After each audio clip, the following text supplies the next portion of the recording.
saya percaya pada pagi hari ini it's a new day. Dan Kak, saya percaya bahwa setiap kita siap untuk memuji dan menyembah Tuhan. Amin. Saya mengundang setiap kita bangkit berdiri, kita naikkan pujian. Datanglah kebaiknya dengan hati yang penuh syukur. Haleluya. Terima kasih Tuhan Yesus. Terima kasih buat hadirat. Kami mau datang Tuhan dengan penuh ucapan syukur kami di hadapan pada pagi hari ini. Thank you Jesus. Semua katakan, datanglah kebaiknya dengan hati bersyukur di dalam pelatarannya, dengan hati bersuka sama dan lihatlah betapa baiknya Tuhan bagi yang berlindung padanya. Akan bersorak-sorak, akan bersorak-sorak, akan bersorak-sorak. Bersyukurlah kepada Tuhan, sebab Dia baik, bahwasanya untuk selamanya kasih setianya. Bersyukurlah kepada Tuhan, sebab Dia baik, bahwasanya untuk selamanya kasih setianya. Datanglah kebaiknya dengan hati bersyukur, dasarlah pelatarannya, dengan hati bersuka sama dan lihatlah betapa baiknya Tuhan bagi yang berlindung padanya. Akan bersorak-sorak, akan bersorak-sorak. Bersyukurlah kepada Tuhan, sebab Dia baik, bahwasanya untuk selamanya kasih setianya. Bersyukurlah kepada Tuhan, sebab Dia baik, bahwasanya selamanya kasih setianya. Bersyukurlah, bersyukurlah kepada Tuhan, sebab Dia baik, bahwasanya untuk selamanya kasih setianya. Bersyukurlah kepada Tuhan, sebab Dia baik, bahwasanya untuk selamanya kasih setia. Bahwasanya untuk selamanya, bahwasanya untuk selamanya, bahwasanya untuk selamanya kasih setianya. Bersyukurlah. Amin. Haleluya. Terima kasih Bapa, terima kasih Tuhan Yesus. Terima kasih buat anugerah Tuhan. Kalau pada pagi hari ini Bapa, kembali kami boleh datang Tuhan, bersama-sama dengan Tuhan saudara-saudara kami seiman ya Bapa. Kami mengucap syukur buat kebaikan di dalam kehidupan kami Tuhan. Terima kasih buat hadirat-Mu ya Bapa. Terima kasih. Kami percaya Tuhan, di dalam hadirat Tuhan sesuatu yang baru terjadi Bapa. Kami percaya lawatan Allah terjadi pada pagi hari di dalam kehidupan setiap kami Tuhan. Kami percaya saat kami menyatukan hati kami Tuhan, di situ Engkau mencurahkan kuasa Roh-Mu Tuhan. Terima kasih Tuhan Yesus. Terima kasih Tuhan. Di hati kami Tuhan, kami terbuka di hadapan Tuhan. Mari Tuhan lawan setiap kami. Terima kasih Tuhan. Haleluya. Haleluya. Saat kami berkumpul, Roh-Mu bekerja. Ajar kami memuliakan nama-Mu. Senang hati kami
percaya Tuhan, saat kami hanya datang di dalam hadirat-Mu Tuhan, kami percaya Tuhan Engkau melakukan perkara yang indah di dalam hidup kami.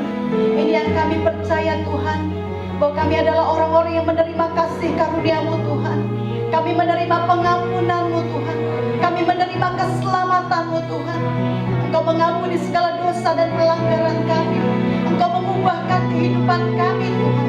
Di hadapan Tuhan, kami adalah ciptaan-ciptaan yang baru Tuhan. Terima kasih buat hadirat-Mu Tuhan. Terima kasih buat lawatan-Mu Tuhan. Kami percaya Tuhan bahwa sesuatu yang baru terjadi saat kami di dalam hadirat-Mu Tuhan. Terima kasih Bapa. Terima kasih sebab Kau melayani kami pada pagi hari ini. Terima kasih. Terima kasih Tuhan Yesus. Haleluya. Haleluya. Sama-sama katakan aku sujud di hadirat-Mu Tuhan. Sujud di altarnya. Katakan ku bawa hidupku Tuhan. Ku bawa hidupku di hadapan-Mu pada pagi hari ini. Haleluya, haleluya. Ku terima anugerah-Nya, Dia ampuniku, Dia bebaskanku. Haleluya. Dia ubah hidupku, barui hatiku.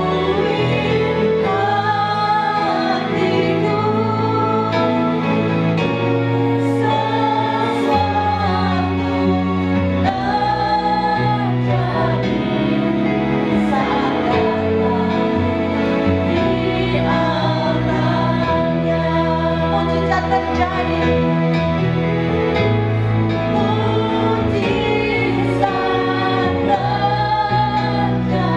Kesembuhan terjadi.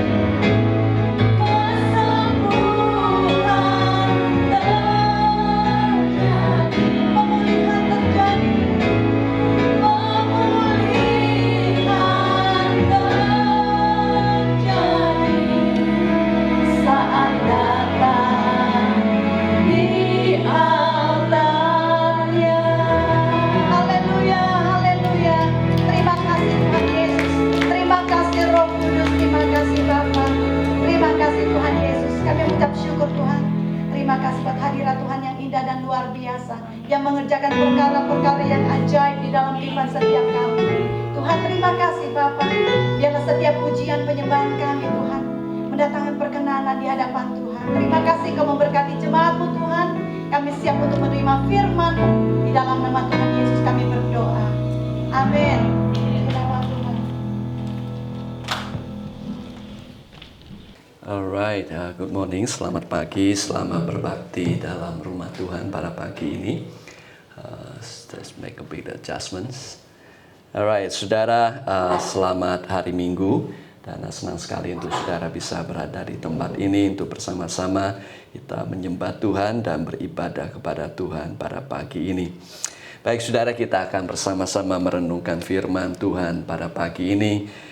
Judul atau tema, topik daripada renungan firman Tuhan pada pagi ini adalah kebahagiaan orang-orang yang bermurah hati. Katakan sama-sama, orang yang murah hati. 2, 3. Orang yang murah hati. Kita bacakan ayat firman Tuhan ini.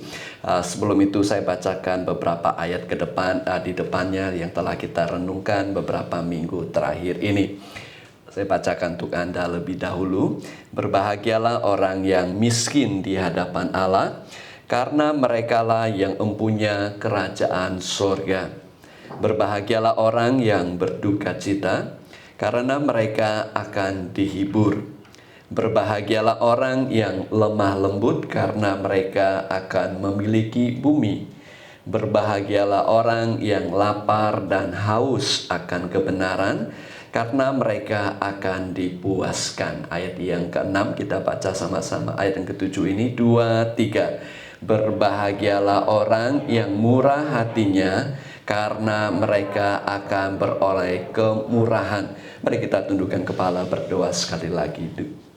Tuhan Yesus, kami Sungguh bersyukur pada pagi ini kembali kami boleh datang untuk menyembah Tuhan, untuk fellowship dengan Tuhan, bahkan juga untuk mendengarkan firman Tuhan. Pada pagi ini Tuhan kami berdoa biarlah Roh Kudus yang berkarya untuk berbicara dalam hidup kami lewat kebenaran firman-Mu hari ini. Sehingga kami boleh mengerti akan isi hati Tuhan dan kami boleh melakukan kebenaran firman-Mu. Urapi hamba-Mu, urapi setiap kami yang mendengarkan firman ini. Di dalam nama Tuhan Yesus kami berdoa dan mengucap syukur. Amin. Amin.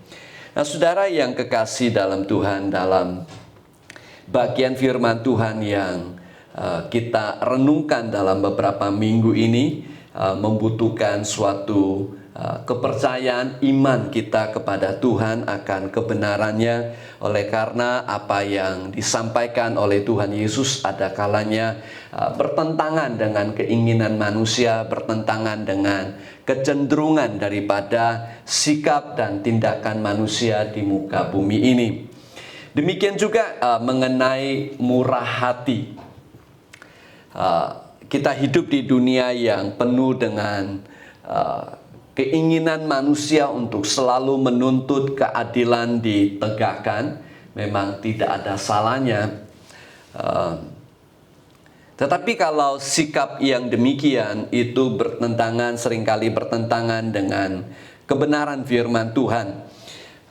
Di mana ada kalanya keinginan hati yang selalu ingin membalas kejahatan dengan kejahatan, yang seringkali kita sebut keadilan. Nah, tidak hanya dalam tindakan tetapi juga dalam perkataan, dalam tulisan-tulisan yang di media sosial zaman sekarang. Kalau saudara yang suka membaca komentar di detik.com, Anda bisa melihat apabila ada kontroversi, seringkali orang saling menghujat satu dengan yang lain. Nah, dalam keadaan demikian untuk hidup dengan kemurahan hati bukanlah sesuatu yang gampang. Nah, orang yang murah hati nanti kita akan renungkan sama-sama. Tapi dari kata murah hati dalam bahasa Yunaninya, bahasa asli terjemahan bahasa tulisan di Perjanjian Baru, orang yang murah hati itu boleh disebut atau didefinisikan sebagai orang yang penuh dengan belas kasihan, orang yang suka memberikan pengampunan, orang yang melakukan kebaikan meskipun orang yang menerima itu tidak pantas menerima kebaikan. Itu kira-kira murah hati. Terjemahan bahasa Inggris merciful. Merciful itu artinya orang yang kita kasih kebaikan padahal tidak layak menerima kebaikan. Yaitu kira-kira merciful.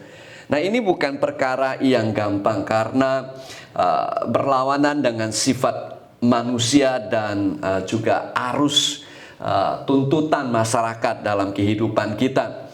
Namun buat saudara dan saya sebagai anak-anak Tuhan, ini bukan perkara yang mustahil.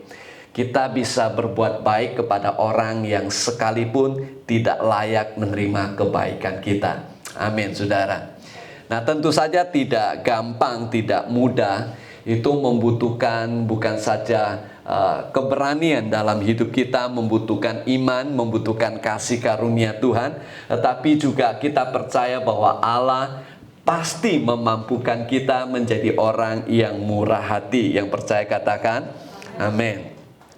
Nah, meskipun ada kalanya bermurah hati itu sesuatu yang tidak alami buat kita. Bermurah hati kadang-kadang dianggap sebagai orang yang tidak berdaya. Bermurah hati ada kalanya kita malah dianggap bersalah. Padahal kita yang benar, tapi karena kita tidak nuntut terus, tidak bela terus, tidak berkelahi terus, tidak berdebat terus, ada kalanya kita dianggap sebagai orang yang salah. Seolah-olah orang yang murah hati adalah orang yang selalu rugi. Jadi kalau kita murah hati rasanya rugi terus gitu, saudara. Tetapi buat saudara dan saya yang percaya kepada Tuhan, kita percaya bahwa kalau kita murah hati, kita tidak rugi. Bukan karena kita mengaku kita salah, bukan karena kita tidak berdaya, tetapi kita percaya orang yang murah hati adalah orang yang bahagia.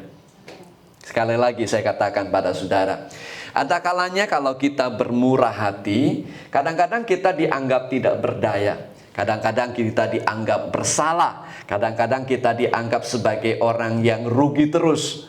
Tetapi buat saudara dan saya yang percaya bahwa kita kalau melakukan murah hati, bermurah hati, kita percaya kita sedang hidup dalam berkat Tuhan dan kita adalah orang yang berbahagia. Yang percaya katakan amin.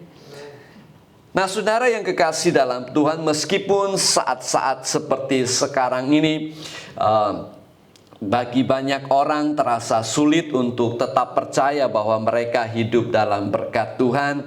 Tetapi sesungguhnya apabila saudara dan saya hidup dalam kebenaran, meskipun ada kalanya rasanya kurang enak sekalipun, kita percaya kita sedang hidup dalam berkat dan kasih karunia Tuhan. Sekalipun ada kalanya kita tidak merasakan, sekalipun kelihatannya tidak seperti itu, tetapi kita percaya orang yang bermurah hati adalah orang yang berbahagia. Yang percaya katakan amin. Karena kenapa? Kita akan beroleh kemurahan juga dari Tuhan tentu saja. Nah, saudara yang kekasih dalam Tuhan, ada sebuah kisah di Alkitab tercatat mengenai Naomi, saudara. Nah, sebelum kita lihat ke depan, kita tetap sini dulu. Nah, ada sebuah kisah yang tercatat di dalam kitab Rut mengenai Naomi. Kitab ini berbicara mengenai Tuhan yang menghendaki saudara dan saya sebagai orang yang murah hati. Kadang-kadang kita merasa tidak hidup dalam keadaan yang baik, tetapi sesungguhnya Tuhan itu berkarya dalam kehidupan kita dan sedang memberkati kehidupan kita. Kisah mengenai Naomi yang karena ada kelaparan di tempat tinggalnya, dia pergi ke tempat yang lain. Tetapi suaminya meninggal, kedua anak laki-lakinya meninggal, tinggal dia dengan dua menantunya, yang satu meninggalkan dia, satu tetap bersama dia dengan Naomi, yaitu Rut. Mereka suatu hari mendengar sudah ada makanan di Bethlehem, mereka kembali ke Bethlehem. Dan kemudian waktu mereka masuk ke kota Bethlehem itu, ada orang-orang berkata, bukankah itu Naomi? Kemungkinan besar Naomi sudah berubah wajahnya, mungkin tambah tua, mungkin kelihatan stres, mungkin kelihatan banyak masalah, mungkin melihat penuh dengan penderitaan, mungkin juga karena ada kepahitan dalam hatinya sehingga membuat dia tidak kelihatan seperti Naomi, tapi kelihatan Naomi tapi tidak seperti Naomi. Sehingga orang berkata-kata, bukankah itu Naomi? Waktu Naomi mendengar perkataan demikian, dia berkata kepada orang-orang itu, jangan panggil lagi aku Naomi, panggil saja aku Mara. Nah, saudara, Naomi itu artinya bersukacita. Naomi itu artinya bahagia. Tetapi saudara, dia berkata, jangan panggil lagi aku Naomi. Aku bukan orang yang bersukacita, aku bukan orang yang bahagia. Kenapa? Karena berdasarkan pengalaman yang dia lalui, seolah-olah Tuhan sudah meninggalkan dia. Marah itu penuh artinya kepahitan. Dia katakan, aku pahit, aku marah sama Tuhan, aku marah dengan keadaan, hidupku penuh dengan kesusahan. Jangan panggil lagi aku Naomi, panggil aku saja Mara, orang yang penuh dengan kepahitan.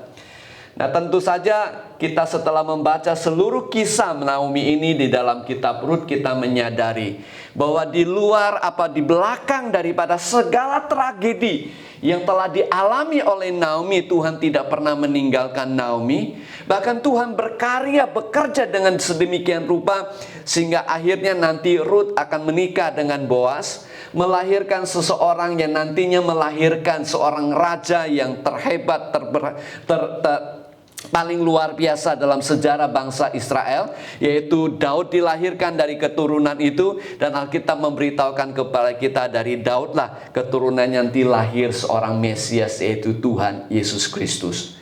Nah, meskipun Naomi kehilangan segalanya, kehilangan seperti orang tidak berdaya, seperti orang yang rugi, seperti orang yang penuh dengan kepahitan dalam hidupnya. Tetapi Tuhan tidak pernah meninggalkan dia, tapi Tuhan tetap berkarya, tetapi Tuhan tetap bekerja dalam kehidupannya, sehingga dari keturunannya dia lahir seorang juru selamat buat manusia.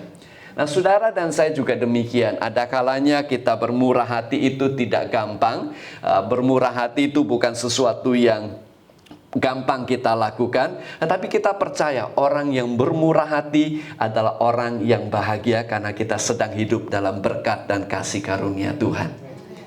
Nah, orang yang murah hati, saudara, seperti apakah orang yang murah hati itu? Nah, Tuhan ingin saudara dan saya bermurah hati. Itu sebabnya saudara dan saya ada kalanya meskipun kita merasa rugi bahkan sedih, tetapi sesungguhnya adalah lebih baik bermurah hati daripada kita itu penuh dengan kepahitan, penuh dengan amarah, penuh dengan dendam dalam hidup kita. Kenapa? Karena firman Tuhan berkata demikian. Kita baca sama-sama ayat ini ya. 2, 3. Jadi pergilah dan pelajarilah arti firman ini. Sama-sama 2, 3. Yang ku kehendaki ialah belas kasihan dan bukan persembahan. Karena aku datang bukan untuk memanggil orang benar, melainkan orang berdosa.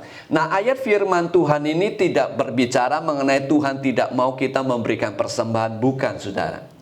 Tetapi ayat firman Tuhan ini berbicara daripada kita kasih persembahan, kasih uang ke gereja, ke bait Allah, Tuhan itu lebih menuntut kita itu berbelas kasihan pada orang lain. Artinya kita itu dalam hidup kita sehari-hari, di mana kita itu bermurah hati, berbelas kasihan pada orang itu lebih penting daripada kita melakukan kewajiban agama kita, memberikan persembahan atau doa dan lain-lain dalam hidup kita. Karena lebih baik untuk kita punya hati yang penuh dengan belas kasihan, bermurah hati pada orang-orang yang bersalah kepada kita, daripada kita itu hanya sekedar melakukan kewajiban agama kita. Nah, seperti apakah orang yang murah hati? Yang pertama, kita katakan sama-sama, orang yang murah hati itu adalah orang yang apa, saudara? Banyak berbuat kebajikan. Sama-sama sekali lagi, 2, 3. Orang yang murah hati adalah orang yang banyak berbuat kebajikan. Artinya dia suka menolong orang yang dalam kebutuhan. Bahkan siapapun orangnya, tanpa membedakan apakah dia itu agamanya apa, tanpa membedakan sukunya apa, tanpa membedakan apakah orangnya dari kota mana atau berasal dari mana. Dia tidak membeda-bedakan suku dan golongan. Nah, tentu saja sebagai orang percaya, kita tahu bahwa kebutuhan itu tidak sekedar orang yang kebutuhan jasmani. Kita juga harus ada kalanya punya hati belas kasihan pada orang yang mungkin sedang stres, orang yang sedang khawatir, orang yang mungkin mengalami masalah dalam rumah tangga. Ada orang yang juga mungkin kebutuhan rohani yang belum kenal Tuhan, saudara, sehingga tidak punya arah tujuan dalam hidup ini. Nah, kita perlu belas kasihan kepada mereka, memberikan penghiburan, memberikan kekuatan. Jangan kita marahin terus, jangan kita sinis sama mereka terus, jangan kita berdebat terus sama mereka. Kita harus tahu kalau ada orang yang dalam kebutuhan, kita harus belajar untuk berbuat baik kepada mereka.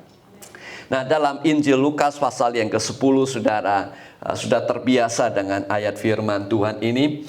Berbicara mengenai ada seseorang yang dalam perjalanan kemudian dirampok. Bukan saja dirampok, tetapi dipukul atau dianiaya sampai setengah mati, istilah kita bahasa Indonesia. Kemudian Alkitab berkata, ini cerita Yesus, perumpamaan Yesus lewat seorang imam. Kalau imam itu zaman dulu, kalau zaman sekarang boleh kita katakan pendeta. Lewat pendeta, lihat ada orang yang sudah dirampok, ada orang yang sudah dipukul setengah mati, dia sedang terbaring di tepi jalan. Pendeta lewat, dia cuma lihat, kemudian pergi meninggalkan orang yang sedang sekarat itu. Kemudian lewat lagi orang Lewi. Nah, orang Lewi itu boleh dikatakan ya mungkin pekerja gereja atau volunteer gereja zaman sekarang. Worship leader, singers, musician, mungkin usher. Lihat ada orang sekarat, lewat juga. Mestinya kan orang yang ke gereja, orang yang kebaktian, mestinya nolong dong ya, betul nggak saudara ya? Mestinya ya, mestinya. Tetapi mungkin banyak pikiran lah, banyak pertimbangan. Ini mungkin hukuman Tuhan ini. Kalau dia nggak dihukum Tuhan, nggak mungkin dia bisa dirampok. Mungkin gitu. Atau mungkin dia pikir, wah ini orang goblok. Masa sih kalau datang jalan, kamu lewatin jalan sini nggak hati-hati. Kalau kamu hati-hati nggak akan dirampok gitu. Mungkin saudara pemikirannya. Ya, mungkin banyak sekali alasannya. Kadang-kadang kita juga demikian, lihat orang susah, menderita. Bukannya kita tolong, tapi kita selalu, oh ini pasti begini, ini pasti begini, pasti begini. Mungkin lewat saudara pemikiran demikian.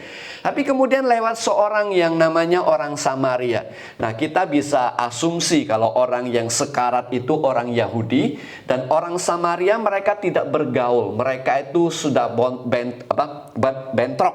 Dari generasi nenek moyang mereka sudah bentrok. Jadi tidak bergaul satu dengan yang lain. Tapi malah orang Samaria ini. Dan kita tahu orang Samaria ini seorang pedagang. Dia bukan pendeta. Dia bukan orang yang melayani di gereja. Dia bukan rohaniwan. Dia seorang pedagang. Nah, kadang-kadang di hidup di dunia ini juga sama, saudara. Kadang-kadang ada pendeta yang jauh lebih jahat daripada pedagang. Yang seringkali dipikir pedagang itu, wah pedagang itu tukang nipu lah apalah saudara. Kadang-kadang saudara banyak pendeta yang namanya pendeta itu saudara lebih jahat dari pedagang saudara. Makanya ada orang bilang begini, lebih baik jadi X itu Pak, mantan pedagang kemudian jadi pendeta daripada mantan pendeta jadi pedagang gitu saudara, katanya saudara. Atau istilah yang lain, lebih baik jadi mantan bekas penjahat daripada mantan pendeta gitu saudara. Nah, ini Yesus berkata semestinya tidak demikian. Tapi ini pedagang orang Samaria yang tanda kutip bermusuhan dengan orang yang sekarat ini. Dia melihat orang sekarat, dia langsung nolong saudara. Dia tidak tanya dulu kenapa kamu dirampok. Dia tidak tanya dulu kamu orangnya asalnya dari mana. Dia tidak macam-macam saudara. Dia langsung menolong, bukan saja menolong. Alkitab berkata dia menuangkan minyak. Dia menuangkan anggur supaya lukanya bisa diobati. Supaya tidak terinfeksi. Tidak aja demikian saudara, dia bawa, dia naikin ke atas tunggangan kudanya atau keledainya, kemudian bawa ke tempat penginapan. Kemudian karena dia harus pergi lagi, dia kasih uang kepada orang penginapan, katanya rawat orang ini, tolong dirawat. Nah, orang Samaria ini saudara adalah orang yang luar biasa. Dia tidak cari tahu sebab akibat orang itu kenapa dirampok. Apakah dia dihukum Tuhan? Apakah itu merupakan karma? Apakah karena dia sembrono? Dia tidak tanya demikian saudara. Orang Samaria itu juga tidak pergi mencari siapa yang bertanggung jawab. Dia ada masalah, pasti ada orang bertanggung jawab. Dia nggak cari penjahatnya siapa. Dia obatin saja orang ini. Orang Samaria ini saudara mengambil risiko dengan berhenti menolong orang itu. Kemungkinan orang imam, kemungkinan orang Lewi berpikir, waduh kalau ini dirampok di sini, mungkin penjahatnya masih di sekitar sini. Daripada gue berhenti menolong, mending aku cepat-cepat lari. Tapi orang Samaria ini tidak demikian. Dia mengambil risiko. Dia juga mungkin bisa rugi, harus menunda waktunya untuk berdagang. Kemudian dia harus mengeluarkan uang untuk menolong orang ini saudara. Nah, orang ini saudara adalah orang yang sangat murah hati. Kenapa? Karena dia berbuat kebajikan kepada orang, sekalipun dia tidak membedakan agama, dia tidak membedakan golongannya, dia tidak membedakan mengapa alasan orang itu dirampok. Kenapa? Karena dia murah hati. Itu sebabnya dia berbuat kebaikan, sekalipun dia harus rugi ada kalanya. Yang kedua saudara, orang yang murah hati adalah orang yang ramah. Katakan ramah. 2, 3. Ramah. Ramah terjemahan bahasa Inggris itu gracious. Gracious artinya orangnya murah hati, orangnya ramah. Nah, kita ini kadang-kadang dalam kehidupan kita Ada orang yang kadang-kadang baik orangnya tapi nggak ramah, kasar orangnya. Setiap kali ngomong nyakitin. Setiap kali ngomong selalu kayak durian nusuk gitu, saudara. Jangan begitu, kita itu harus gracious. Katakan kita harus apa, saudara? Istilah Alkitab itu jangan jadi batu sandungan. Orang udah susah, orang udah menderita, yang keluar dari mulut tuh nyakitin. Aduh, kamu goblok sih. Udah gue bilangin, lu goblok sih. Nyakit itu, saudara. Padahal orang udah susah, udah menderita, tapi tiap kali ngomongnya selalu nyakitin. Nah, jangan, saudara. Orang yang murah hati ngomongnya ramah, orangnya gracious. Keluar dari mulut itu enak didengar, nggak nyakitin, nggak bikin orang jadi tambah panas. Enggak, saudara. Kadang-kadang kita berpikir kalau bermurah hati, orang yang gracious, yang ramah ngomongnya itu adalah orang yang ya sekedar basa-basi. Kadang-kadang basa-basi itu juga ada baiknya loh, saudara. Ada sebuah kisah seorang anak muda di Amerika, ini kejadian nyata. Dia itu hidupnya ya biasa-biasa saja, tapi dia merasa tidak ada yang peduli terhadap dia. Dia merasa tidak ada orang yang kenal dia. Dia tidak merasa ada orang yang mengasihi dia. Dia merasa tidak, di dunia ini dia cuma sendirian hidupnya, tidak ada yang peduli. Suatu hari dia berpikir demikian, hidup ini tidak berarti, nggak ada yang peduli sama saya. Ya udah, gue mati aja lah. Betul, saudara, dia jalan ke Golden Gate. Kalau di San Francisco ada jembatan yang warnanya merah itu, saudara. Dia jalan ke situ, ingin bunuh diri.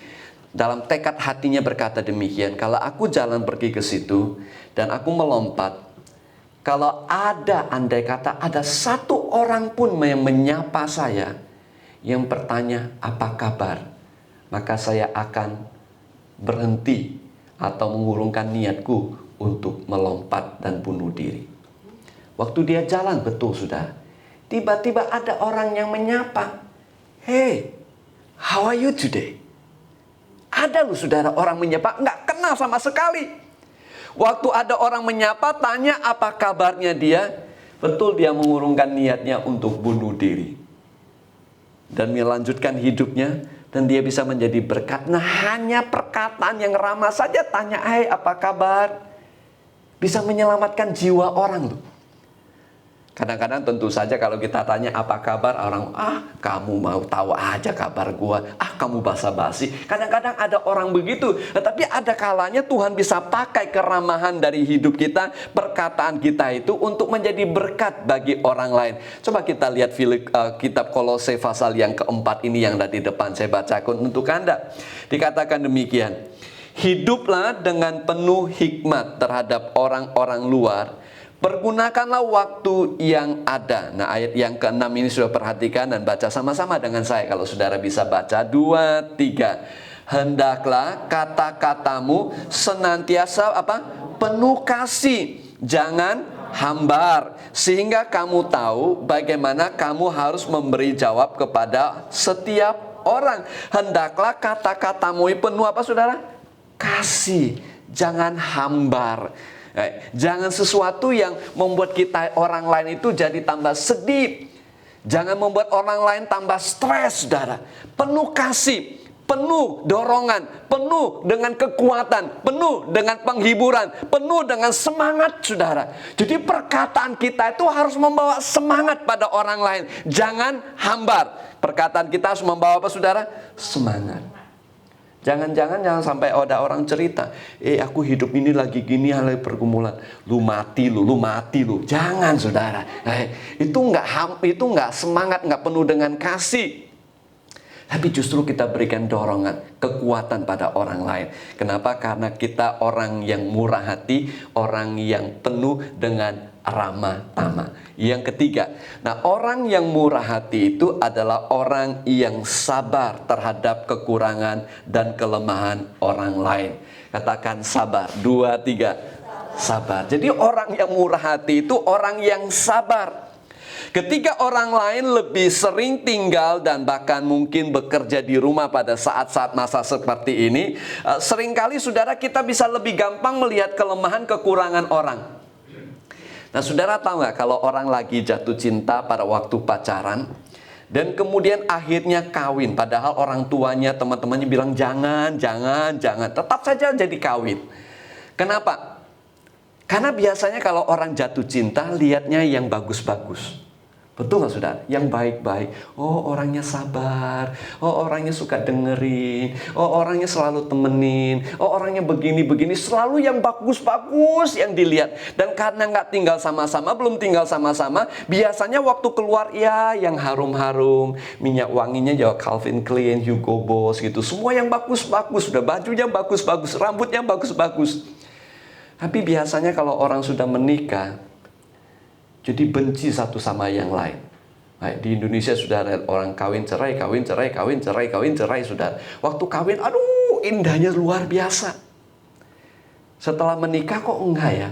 Malah tambah marah satu dengan yang lain. Kenapa? Karena seringkali waktu pacaran lihat yang bagus saja, kemudian setelah menikah lihatnya yang jelek. Yang bagus dilupain. Udah nggak dilupain. Ada orang bilang begini sama saya, Pastor Steven, kalau orang belum menikah ya, belum menikah itu mestinya matanya dua-duanya dibuka supaya lihat dengan jelas. Nah, kalau sudah menikah, mata satu tutup. Betul loh saudara. Kalau kita sudah menikah suami istri, kalau kita nggak tutup mata satu istilahnya, cincai. Aduh stres hidup ini saudara. Betul loh saudara. Makanya Yesus berkata kita harus murah hati. Murah hati itu artinya kita sabar sama kesalahan orang, kekurangan orang. Kalau kita lihat udah menikah atau punya keluarga, punya anak, lihat kita hanya negatif saja, ini stres loh hidup saudara. Apalagi zaman begini, lagi COVID-19 begini.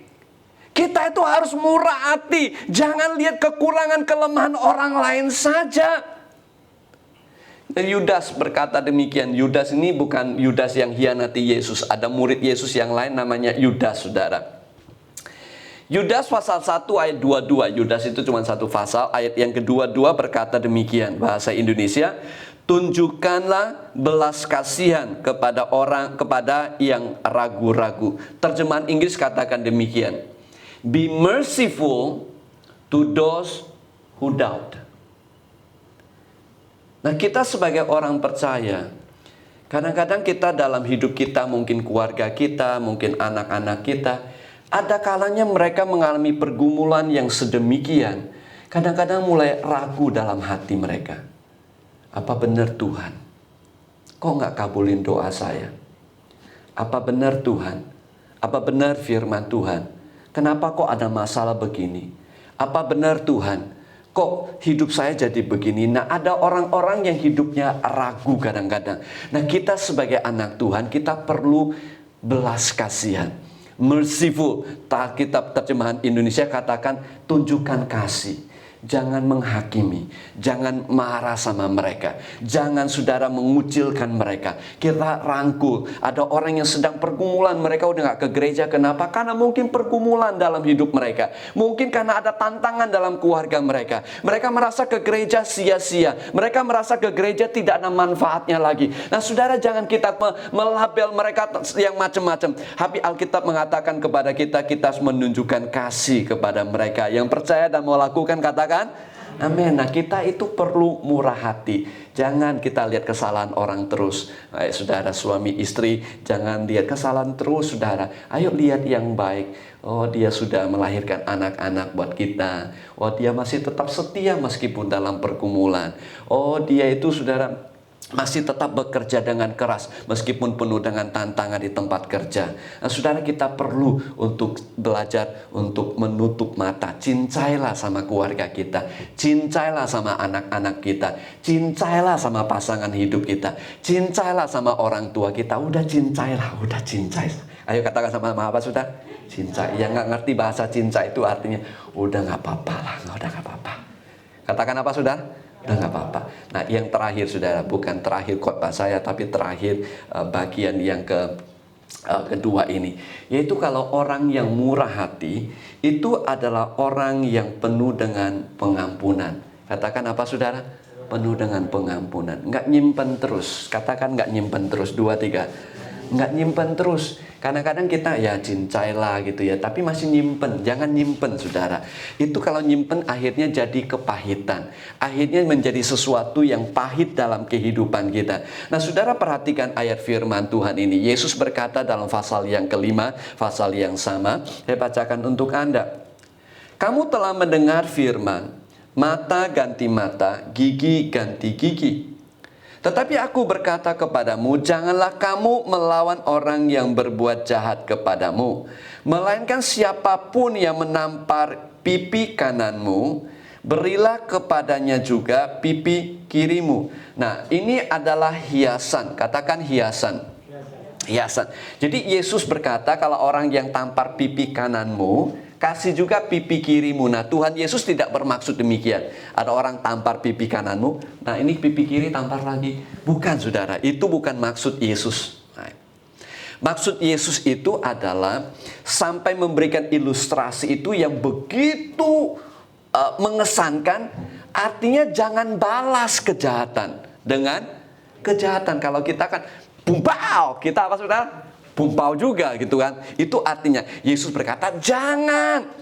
Kalau perlu pipi kanan dipukul, nih kasih kiri. Tapi Yesus tidak bermaksud kamu lakukan seperti itu. Itu cuma ilustrasi supaya saudara dan saya jangan balas. Jangan balas kejahatan dengan kejahatan. Di dalam Alkitab ada satu orang, saudara, contoh yang luar biasa. Ini adalah contoh yang lain. Kalau saudara masih ingat, ada orang yang seorang hamba ditangkap sama tuannya, utangnya banyak. Dia katakan kalau kamu tidak bayar utang, kamu akan dimasukin penjara, kemudian dipukulin sampai kamu bayar utang. Kemudian orang itu berkata, tolong mercy Tuhan, berbelas kasihan, aku akan bayar belas kasihan. Utangnya banyak, saudara. Tuannya berpikir, ya dia minta belas kasihan, ya udahlah belas kasihan lah. Dia keluar ketemu orang yang utang cuma sedikit sama dia. Orang itu minta belas kasihan sama dia, aku nanti bayar gitu. Dia enggak, saudara. Disuruh tangkap, masukin penjara supaya dipukulin, saudara. Kemudian didengar oleh tuannya yang sudah mengampuni dia. Dia berkata kalau kamu berbuat demikian ditangkap, dimasukin penjara, saudara. Nah, jangan berbuat demikian. Di dalam Alkitab ada satu orang yang murah hati. Dia tidak balas kejahatan dengan kejahatan. Dia adalah Daud. Kalau saudara masih ingat, Daud itu adalah seorang tentara yang setia sama Raja Saul. Dia berperang demi Raja Saul. Dia mengalahkan Goliat demi Saul. Dia mengalahkan tentara yang asing demi Saul, saudara. Dia hatinya selalu setia sama rajanya. Tapi rajanya iri hati, mau bunuh Daud. Bahkan saudara dikejar-kejar untuk dibunuh. Suatu kali Raja Saul mengejar Daud untuk dibunuh. Saudara, ini cerita kalau dibikin film mungkin sangat menarik, saudara. Karena dia suatu hari Raja Saul ini mau bisnis buang air besar. Lagi di padang gurun mungkin, saudara, di hutan. Dia cari saja tempat yang sepi untuk buang air. Ternyata diketahui sama Raja Daud, sama tentara Daud, sendirian lagi bisnis. Paling gampang, nggak ada tentara, udah bunuh saja. Raja Daud tidak lakukan demikian, saudara. Dia tidak bunuh. Dia ambil sesuatu sebagai bukti. Kemudian setelah Saul raja udah selesai yang mau bunuh dia, dia tarik dari jauh. Raja Saul, ini hambamu Daud. Ini ada barang Raja Saul. Tadi lagi buat bisnis, aku bisa bunuh, tapi aku tidak bunuh. Daud, ya saudara, mestinya ya udah diurapi jadi raja untuk menggantikan Saul. Dia punya punya hak sebagai rohani di hadapan Tuhan karena udah diurapi jadi raja untuk gantikan Saul. Mestinya bunuh Saul, ini haknya dia. Dia sudah diburu untuk dibunuh, dia tidak mau membalas kejahatan dengan kejahatan. Justru saudara, orang yang demikian kelihatan, aduh goblok ya Daud ya. Udah diurapi jadi raja, udah punya hak, bunuh saja Saul, kemudian bisa jadi raja. Dia tidak lakukan demikian. Dia tunggu waktunya Tuhan. Dia tunggu masanya Tuhan. Dia bermurah hati pada orang yang berbuat jahat kepada dia. Pada saatnya Tuhan naikkan dia. Dan karena Tuhan yang menaikkan dia, Tuhan juga bela dia dan menempatkan dia di mana dia berada. Itu sebabnya sangat penting bagi kita bermurah hati, karena kita juga akan menerima kemurahan. Nah, kenapa Tuhan ingin kita murah hati? Karena Alkitab memberitahukan kepada kita, Tuhan mau kita bermurah hati karena Tuhan kita adalah Tuhan yang sangat bermurah hati. Seperti tadi yang saya sampaikan kepada saudara. Orang yang murah hati yang pertama, kalau saudara masih ingat, adalah orang yang banyak berbuat kebaikan.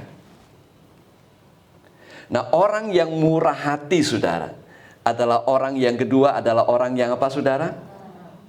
Ramah. Perkataannya enak didengar. Kemudian orang yang murah hati yang ketiga adalah orang yang sabar terhadap kesalahan orang lain, kelemahan kekurangan orang lain. Yang keempat, saudara, orang yang murah hati adalah orang yang suka mengampuni.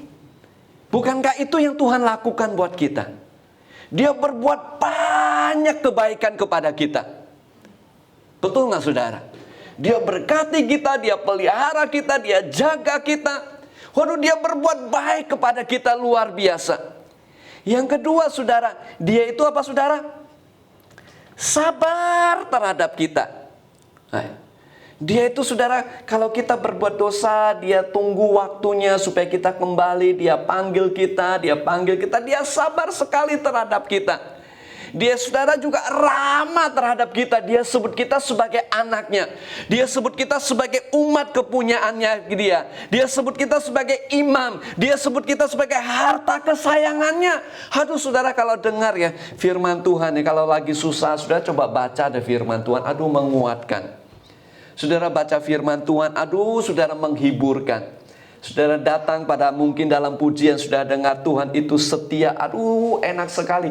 Coba mungkin Steve bisa ke keyboard, nanti kita nyanyi beberapa lagu, kita coba. Aduh, rasanya enak sekali. Kenapa? Karena perkataan Tuhan kepada kita itu ramah sekali. Dan Tuhan itu juga suka mengampuni kita. Bahkan Alkitab berkata kepada kita, waktu kita masih berdosa, Tuhan menunjukkan kasih-Nya, mengutus Yesus mati buat saudara dan saya ketika kita masih berdosa.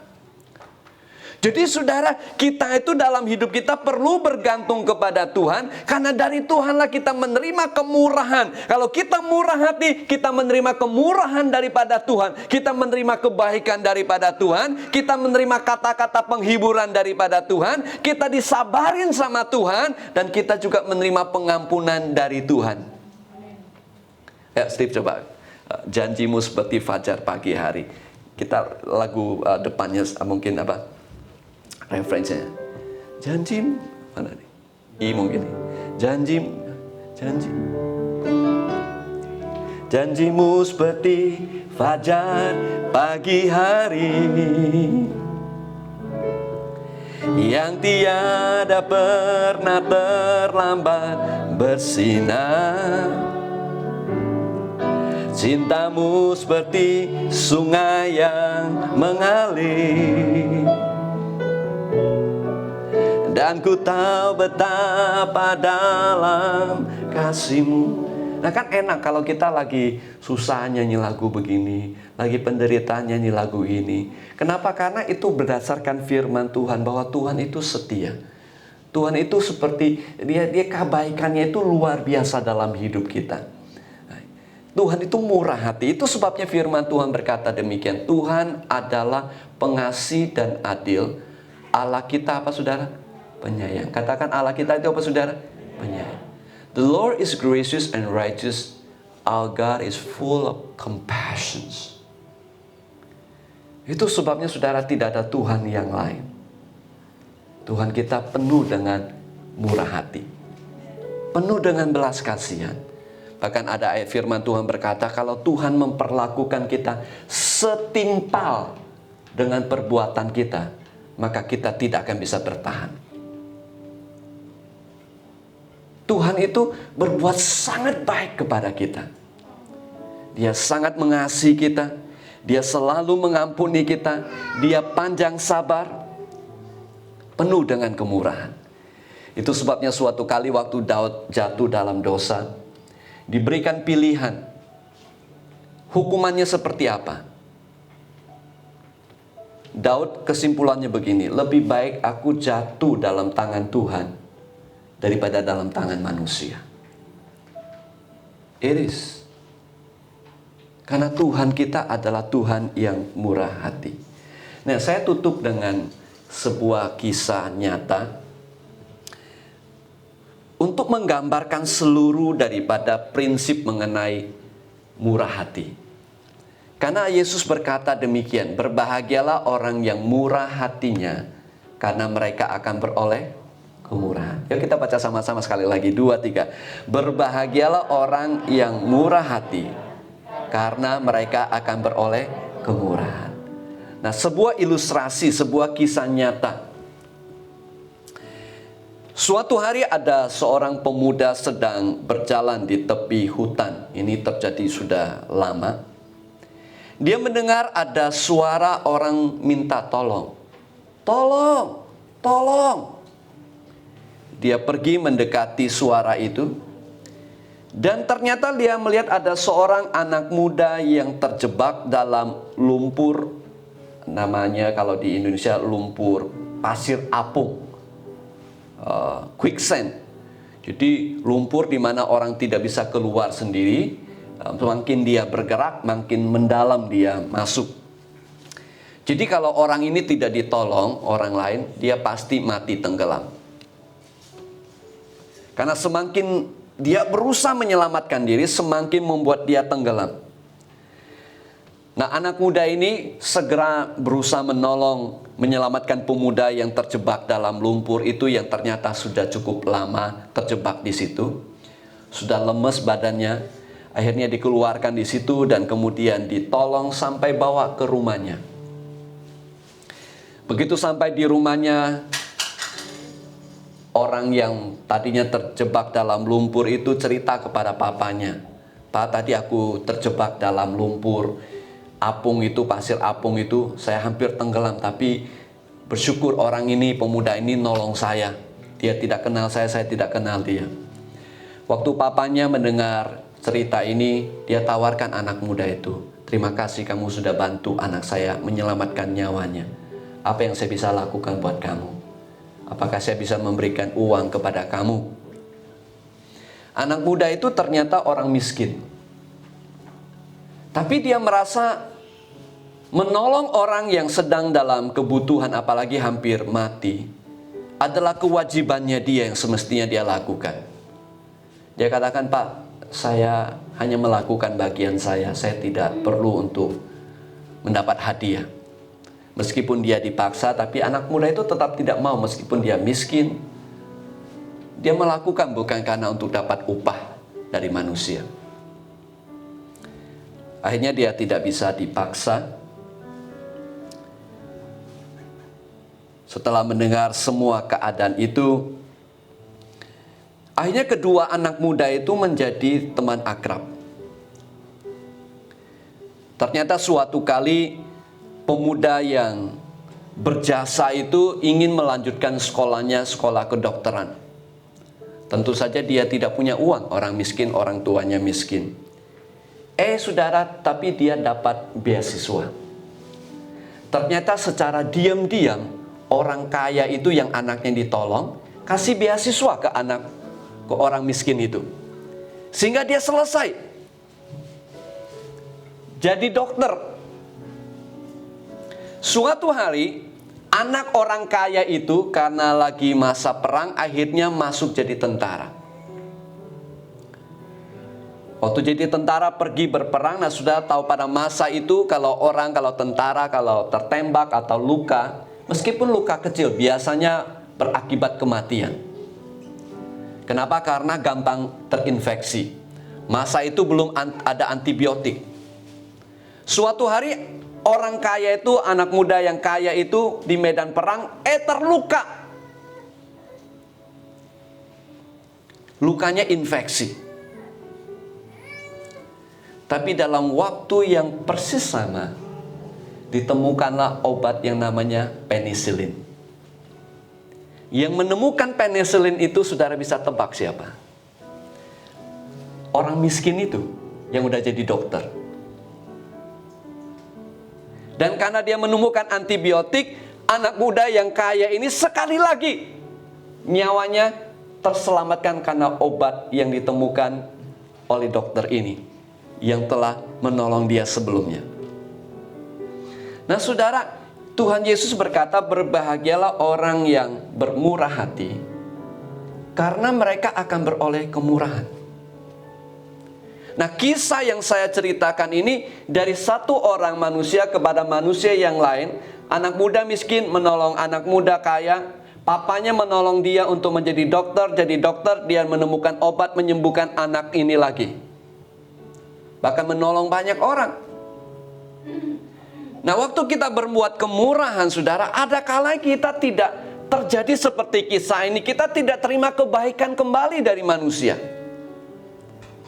Tapi kita yakin, kalau kita murah hati, kita pasti beroleh kemurahan. Kalau bukan dari manusia lain, kita akan terima dari Tuhan. Karena Tuhan kita adalah Tuhan yang sangat murah hati. Dan jangan saudara sungkan-sungkan, saudara jangan jemu-jemunya, jangan bosan-bosannya berbuat kebaikan. Jangan bosan-bosannya saudara punya hati dan perkataan yang ramah terhadap orang lain. Jangan bosan-bosannya saudara itu sabar terhadap orang yang punya kelemahan dan kekurangan. Dan jangan bosan-bosannya mengampuni orang yang bersalah kepada saudara. Karena dari Tuhanlah saudara akan beroleh kemurahan. Mari kita bangkit berdiri bersama-sama. Janjimu seperti fajar pagi hari, yang tiada pernah terlambat.